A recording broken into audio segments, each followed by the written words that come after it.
안녕하세요. 차블레이어 민서연입니다. 오늘 보여드릴 차량 폭스바겐의 제타입니다.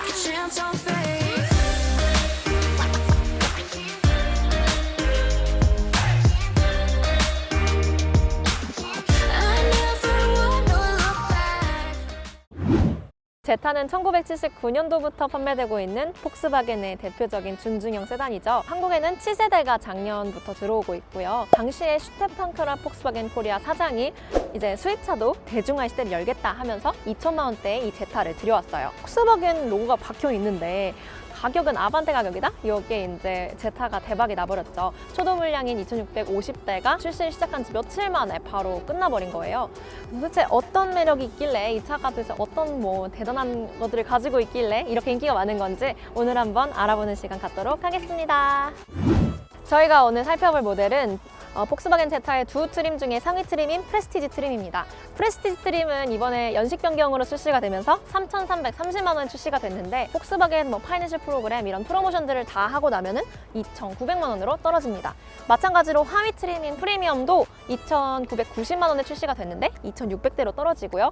결국에는 작년에 사장님이 말씀하신 대로 3,000만 원 밑으로 떨어지게 되는 거죠. 이 정도 가격의 준중형 세단이다 하면은 아반떼 1.6 터보나 소나타 하위 트림, 그다음에 SM6 정도를 비교해 볼 수가 있을 것 같습니다. 외관을 먼저 살펴볼 건데요. 사실 외관상의 큰 변화, 사실 변화가 거의 없어요. 작년 모델이랑 사실 워낙 깔끔한 그 디자인 그대로가 있고, 이번 모델 같은 경우에는 조금 달라진 게 내부 사양들, 한국인들이 좀 선호하는 사양들을 조금 더 추가하고 상품성을 강화했다는 게 2021년식의 특징이고요. 색깔 같은 경우에는 여기 보시는 화이트, 그 다음에 블랙, 그레이, 실버, 블루 이렇게 5가지가 있는데 이 화이트가 가장 인기가 많은 옵션입니다. 전면에서는 눈에 띄는 게 이 큰 그릴이라고 할 수 있을 것 같아요. 폭스바겐스럽게 이 굵은 선을 사용해가지고 크롬으로 한 줄, 두 줄, 세 줄 이렇게 넣고 있고, 그리고 보닛과 그릴 사이에 이렇게 두껍게 크롬 처리를 해두었습니다. 그리고 이 그릴이 좀 더 확장돼 보이는 효과가 나는 게 이거를 헤드라이트까지 이렇게 연결을 했어요. 요즘 차들 중에 여기가 떨어져 있는 차들도 있고 한데 여기를 이렇게 연결시킴으로써 뭔가 이 차가 준중형 세단임에도 좀 더 커 보이는 효과를 줄 수가 있죠. 보닛 같은 경우에도 선을 잘 살렸는데요. 앞에 선을 이렇게 잡아놓고 여기 이렇게 잡아넣어서 보닛이 생각보다 훨씬 더 길어 보이고 커 보이는 효과를 주고 있습니다. 전면은 이 정도로 마무리를 해볼 수 있을 것 같고, 다음은 측면으로 한번 넘어가 볼게요. 측면을 보여드리고 있습니다. 이 측면에서 가장 눈에 띄었던 특징은 바로 이 캐릭터 라인인데요. 보시면 여기도 잡혀있고 여기도 잡혀있고 아래도 하면서 캐릭터 라인을 되게 여러 개 잡으면서, 저는 이런 디자인 진짜 오랜만에 보거든요. 그러면서도 볼륨감 있게 마무리를 해놨습니다. 폭스바겐만의 특징이라고도 생각이 들고요. 앞에서도 봤던 그 선을 잘 살린 디자인, 그리고 앞을 보시면은 오버행은 짧으면서 이쪽 휠 베이스는 굉장히 길어요.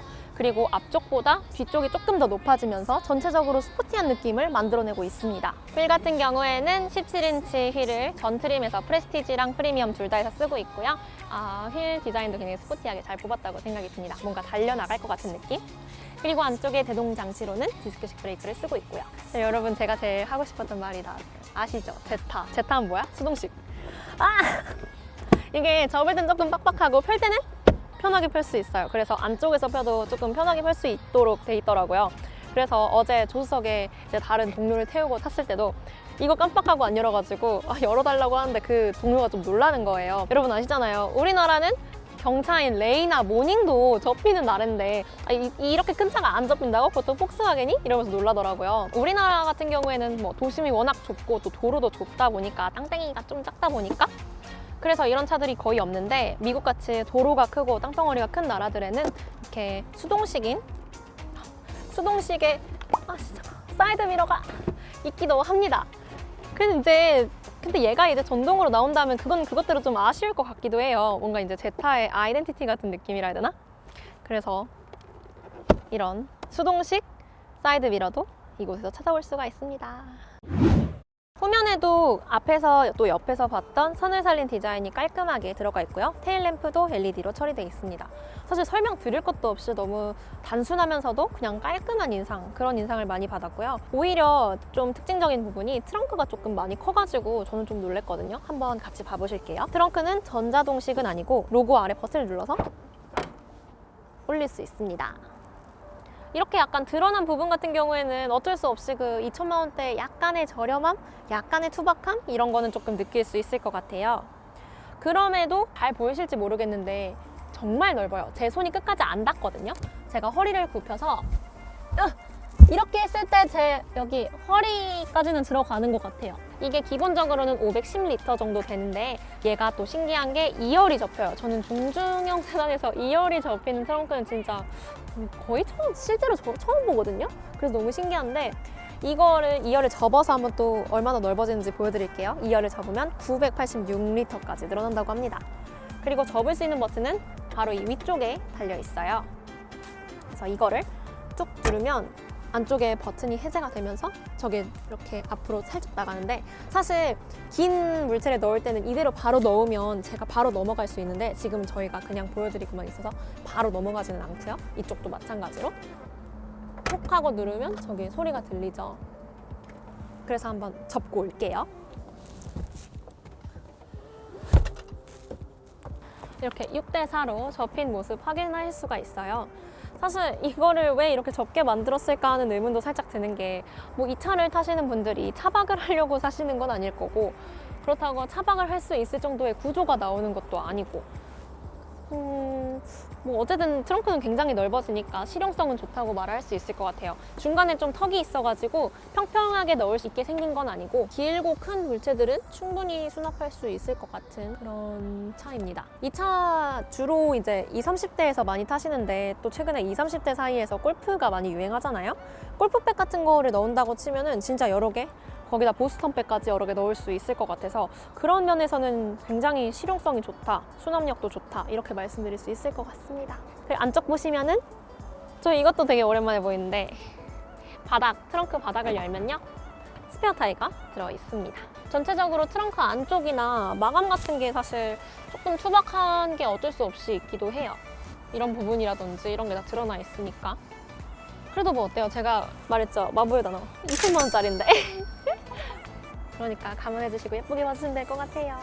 그래도 이런 거는 조금 센스가 좋다고 느꼈는데, 뭐 사실 어디 잡아서 이렇게 내려야 될지 몰라서 이렇게 잡고 내리시는 경우도 있을 텐데, 여기 보시면은 여기 아래 손잡이가 있어요 하고 표시를 해놨거든요. 이런 건 되게 소비자 배려가 컸다, 이런 건 소비자 배려가 좀 섬세했다 이렇게 말씀드릴 수 있을 것 같아요. 그래서 닫을 때 이렇게 양쪽을 잡고 이렇게 닫으면 편하게 닫으실 수가 있습니다. 네, 저희 내부 지금 들어와 봤는데요. 내부는 보시면 아시겠지만 좀 깔끔하다, 군더더기 없다, 그런 디자인이라고 말씀드릴 수 있을 것 같아요. 굉장히 직관적인 버튼들이 밖에서 봤던 것처럼 직선으로 정렬이 돼서 깔끔하고요. 또 굵은 선을 달린 디자인 외관에서도 느꼈었는데 내부에서도 뭔가 선을 그어놓은 듯한 그런 디자인들이 눈에 띕니다. 굉장히 군더더기 없이 깔끔하다는 느낌도 들지만 저는 개인적으로 조금 투박할 수 있다? 그런 느낌도 좀 들었어요. 버튼들도 이렇게 다 일렬로 이렇게 정렬이 돼 있는데 얘네 같은 경우에는 직관적으로 이건 딱 보니까 열선, 통풍 뭐 이런 거 다 볼 수 있어가지고 간단하게 나와 있습니다. 이쪽 센터페시 아래쪽 봐도 기어 노브 옆으로 이렇게 버튼들이 일렬로 정렬이 돼 있죠. 또 2020년식, 그러니까 이전 모델, 작년 10월에 나왔던 모델 같은 경우에는 화이트림에서 여기가 계기판이 바늘이었어요. 근데 지금은 디지털 클러스터로 바뀐 거 보이시죠? 이런 건 정말 많이 칭찬을 해주고 싶고, 또 계기판이 보시면 앞으로 굽혀져 있다 해야 되나? 조금 경사져 있거든요. 그래서 빛이 이쪽으로 들어오더라도 계기판이 뭔가 안 보이거나 빛 번짐이 없게 디자인해 놓은 게 있고, 그런 디자인을 옆에 디스플레이에서도 볼 수가 있거든요.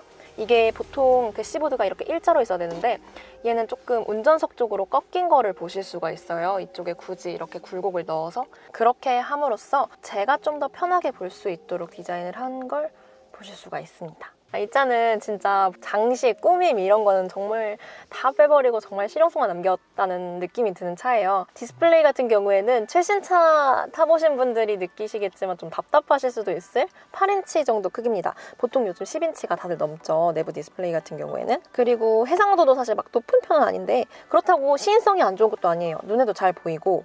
사실 고급스러우면 조금 찾아보기 힘들고 좀 투박하다 느낌이 훨씬 더 많이 들어요. 뭐 시트 이런 거 뭐 부드럽기도 한데 좀 그쵸, 막 이쁘다 그런 느낌은 아니잖아요.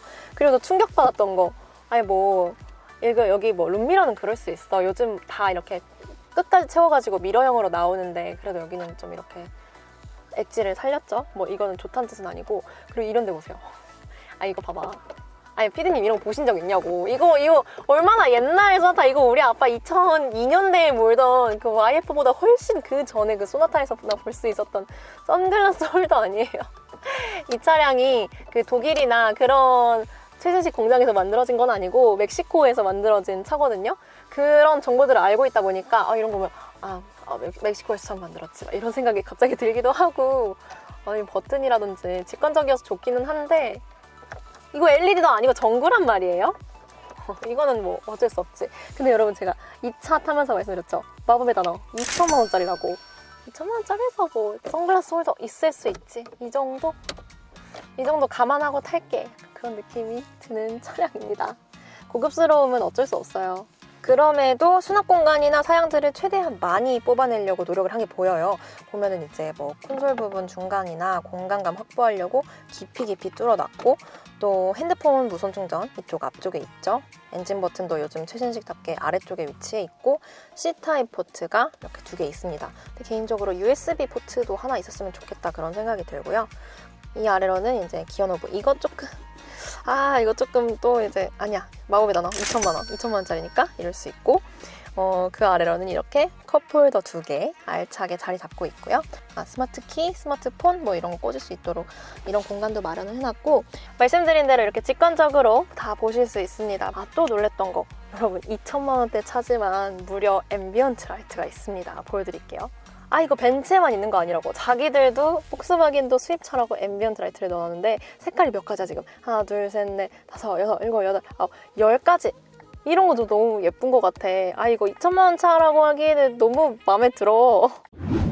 지금 도심에서 꽤나 주행을 했는데, 제타라는 이름이 북미 지역에서 바람을 부르는 말이거든요. 상쾌한 바람. 그 바람에서 이름을 따온 것처럼 뭔가 전륜구동에 좀 배기량이 적음에도 불구하고 가볍게 잘 나가는 좀 편안한 주행감의 차라고 전체적으로 설명을 드릴 수 있을 것 같아요. 노면 소음, 뭐 외부 소음은 거의 안 들어옵니다. 2천만 원대 차량이 이 정도로 정숙한 거면 정말 만족스럽다고 말할 수 있을 것 같아요. 속도도 밟는 대로 되게 경쾌하게 잘 올라가고, 주행 모드도 에코, 뭐 스포츠, 일반, 그다음에 개인 설정 이렇게 인디비주얼 4가지로 있어서 원하시는 대로 설정하고 달리실 수 있습니다. 지금 방금 급가속을 했는데 그렇게 울컥거리는 느낌 없죠? 그쵸, 피디님? 네. 그런 것도 괜찮은 것 같고. 근데 좀 안타까운 게 보면 핸들이 너무 가벼워요. 이게 엔트리카답게 조향도 좀 보다 편하게 할 수 있도록 이렇게 만든 것 같긴 한데, 오히려 제 생각에는 초보자분들이 좀 무섭다고 느낄 수도 있을 것 같아요. 그 운전면허 따신 지 얼마 안 되신 분들은 아실 텐데, 운전면허 학원에서 쓰는 차 핸들이 엄청 무겁거든요. 좀 안전하게 느끼려고 그런 건지 모르겠지만, 근데 거기에 비하면 이 차 핸들이 너무 가벼워서 무게감이 없다 보니까 오히려 주행할 때 안정감이 좀 떨어진다? 그렇게 느끼실 수도 있을 것 같아요. 그래도 이 핸들이 속도 감응형이어가지고, 스티어링 휠이어가지고 그래도 속도를 좀 60 이상으로 달리면은 조금 더 무거워지기는 하더라고요. 그리고 이게 속도 내면서 코너링 할 때 느꼈었는데, 이 시트 보시면은 이 시트 옆에 사이드 볼스터가 있어요. 그래서 허리랑 몸을 좀 코너링 하면서도 단단하게 잡아줘서 편하게 주행할 수 있었습니다. 착장감도 굉장히 편한 편이에요. 그 국내산 차량들이랑 비교할 수 있을 정도로 과속 방지턱 넘을 때나 뭐 공도, 요철이 많은 공도에서도 딱딱하지 않게 잘 넘어갑니다. 코너링 하면서 속도를 자주 높여봤었는데 그럴 때도 안정감 있게 잘 빠져나오고요. 앞에서 말씀드린 대로 전체적으로 주행감은 만족스러운 편이었습니다. 그 제타의 리어 서스펜션이 멀티링크 서스펜션이 아니라 토션빔 타입이거든요. 그게 이제 차량의 뒷바퀴 2개를 하나의 링크로 연결한 걸 토션빔이라고 하는데, 멀티링크 같은 경우는 여러 개의 링크로 연결해서, 그래서 아무래도 이렇게 링크가 여러 개 있으면 훨씬 더 안정적으로 이렇게 서스펜션이 부드럽게 잡아줄 텐데, 토션빔 같은 경우에는 조금 하나로 연결돼 있다 보니까 좀 딱딱할 거라는 의견들을 인터넷상에서 본 적이 있어요. 근데 그거를 알고서 타고 있는데 2열에 앉아봤을 때도 생각보다 안락했고, 뭐 사실 그랜저 이런 거랑 비교는 하면 안 되죠. 그럼에도 불구하고 지금 운전석에서 느끼는 착좌감, 주행감은 굉장히 안락하고 편안한 세단의 느낌을 잘 내고 있습니다.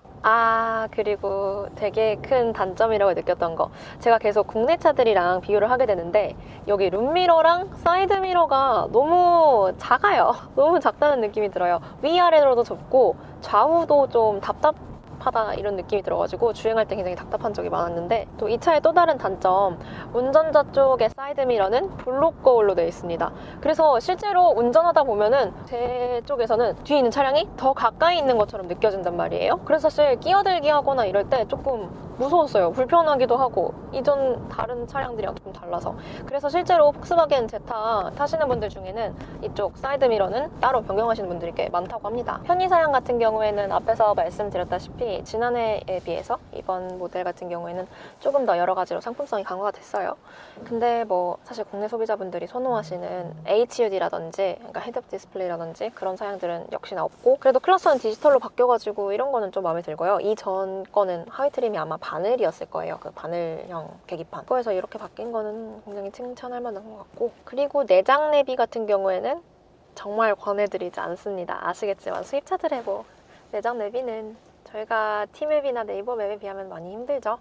그래도 이 차가 애플 카플레이, 뭐 안드로이드 오토 같은 무선 연동 시스템이 잘 연동이 되니까 이런 거를 활용하시면 될 것 같아요. 그래서 지금 저는 여기에 애플 카플레이로 네이버 맵을 연결을 해놨는데요. 근데 얘가 이 계기판 안쪽으로 들어오진 않아요. 그래서 뭐 앞에 전방 주시하다가도 맵 보려면 좀 이쪽 왔다 갔다 하면서 봐야 되는 점, 이건 조금 아쉬운 것 같아요. 기존 내장 내비 같은 경우에는 이쪽 계기판 안쪽으로 들어오거든요. 또 이번 연식 변경 모델에서는 차선 유지 장치인 레인 어시스트가 새로 들어갔는데, 이게 국내 차량들 차량 보조처럼 뭔가 차선 중앙을 딱 맞춰주지는 못하지만 우리 차가 레인을 벗어나려고 하거나 아니면 벗어나거나 하면은 조금 얘가 주의를 삐삐삐 하면서 안쪽으로 스티어링 휠을 조금 돌려가지고 안쪽으로 들어올 수 있게 만들어줍니다. 아 근데 이게 어디예요? 저희 오늘 마법의 단어 많이 말하게 될 것 같다고 말씀드렸는데 2천만 원짜리인데 이 정도 해주면 됐지. 제가 오늘 제타에 되게 아쉬운 점도 되게 많이 말씀을 드렸는데 괜찮은 점도 되게 많아요. 항상 여러분이 기억하시고 보셔야 될 게 이게 2천만 원대 차량이라는 거, 그리고 동급의 이 정도 가격대 차량들에 비해서 저배기량 차량이어가지고 저공해차 3종의 인증을 받았거든요. 덕분에 통행료랑 공영주차장 이용할 때 주차장 요금이 할인되는 걸로 알고 있어요. 그래서 이런 혜택들도 있기 때문에 실용성 측면에서는 제타 진짜 생각해볼 만한 차다, 이렇게 말씀드릴 수 있을 것 같아요. 제타가 또 연비가 괜찮은 걸로 알려져 있거든요. 공인연비는 도심 기준으로 11.9km/L거든요. 근데 저는 어제부터 오늘까지 여기 보시면 73km를 달렸고, 그리고 제가 출퇴근 시간에도 뛰었고, 또 저희 막 장비 이런 거, 카메라 장비 이런 거 설치하면서 엔진을 켜놓고 대기한 시간도 있었어요. 그럼에도 연비가 10.2, 3? 이 정도면 굉장히 준수하다고 볼 수가 있죠. 안정적으로 두 자릿대를 계속 유지를 하고 있거든요. 그래서 연비도 효율도 좋다고 할 수 있을 것 같습니다. 네, 그래서 오늘 저희는 폭스바겐의 제타 차량을 한번 시승을 직접 해봤습니다. 직접 꼼꼼히 살펴보기도 하고요. 깔끔하다면 깔끔한 디자인이고 투박하면 투박하다고도 볼 수 있을 것 같은데, 내부도 다 보셨겠지만 정말 실용성만 남기고 정말 사치스러운 부분은 정말 다 뺐다고 볼 수 있을 것 같아요. 이 차가 이제 아반떼랑 비교가 되면서 사회 초년생들의 차? 그런 차로 많이 꼽히던데 실제로 주행을 해보면서 조금 다른 생각도 갖게 됐어요. 예를 들어서 아까 말씀드린 룸미러나 사이드미러 크기라든지 아니면 또 각종 주행보조 장치들이 아무래도 국산 거보다는 조금 아쉬운 부분들이 있어서 그런 부분을 좀 더 중점을 두시는 분들도 있으니까 꼭 한번 시승을 해보시고 구매를 결정하셨으면 좋겠습니다. 저는 딱 1,000원이 부족해서 못 사지만 여러분들은 꼭 좋은 차를 타보시고 선택하시길 바라겠습니다. 네, 앞으로도 저희는 자볼레어는 더 신기하고 멋진 차량들을 여러분께 보여드리기 위해 노력할 거니까요. 앞으로도 좋아요, 구독, 알림 설정까지 꼭 부탁드릴게요. 이 차는 너무 마음에 듭니다. 안녕!